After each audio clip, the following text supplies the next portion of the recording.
Well, many of those hoping to be heading home soon are hundreds of thousands of students. Before they do, they need to be tested and get negative results. And as Nick Wallace reports, many of those tests start from next week.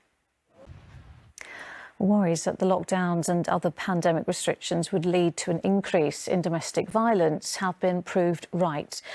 We've spoken to two mothers who are campaigning for tougher sentences after their daughters were murdered at home. Some viewers may find the details in Rachel Younger's report upsetting. And there are details on our website of organisations who can provide help if you're affected by this issue. Go to ITV News website for details. That's itv.com/news. Well, today's latest round of Brexit trade talks have just ended with no apparent breakthrough. It was sport, and England have qualified for the Autumn Nations Rugby Cup final after beating Wales 24-13. It was a hard-fought match, with Wales applying pressure throughout, but England managed to keep them at bay until the final whistle. Chris Scudder reports. Well, all today's Premier League games held a minute's applause before the kick-off in memory of Diego Maradona. And finally, the singer and actress Cher has met with the Prime Minister of Pakistan to help the plight of a 35-year-old elephant.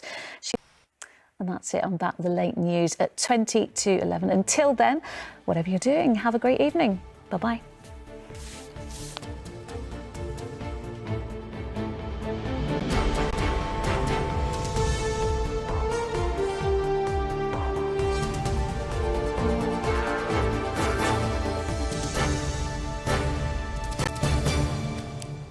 Hello again. Now the main stories in London. More than 60 people have been arrested during anti-lockdown protests in central London. Some demonstrators were put in handcuffs by officers as over 1,000 people marched the streets calling for freedom from current restrictions. Among them, two anti-vaccine campaigners who leading scientists say could cause havoc in the fight to eradicate the virus from the capital and beyond. Jennifer Dicchio reports.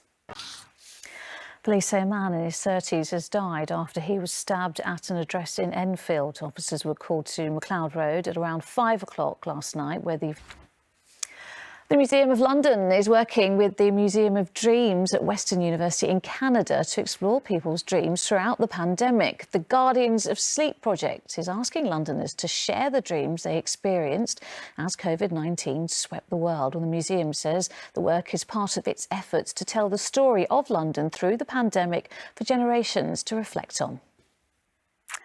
Good news for Arsenal fans today. Let's get the details now in the sport. Arsenal have confirmed that 2,000 fans will be allowed into their Europa League game. Weather now, here's Aisling. And that's all from the London team for now. We're back tomorrow evening just before 6. Until then, bye-bye.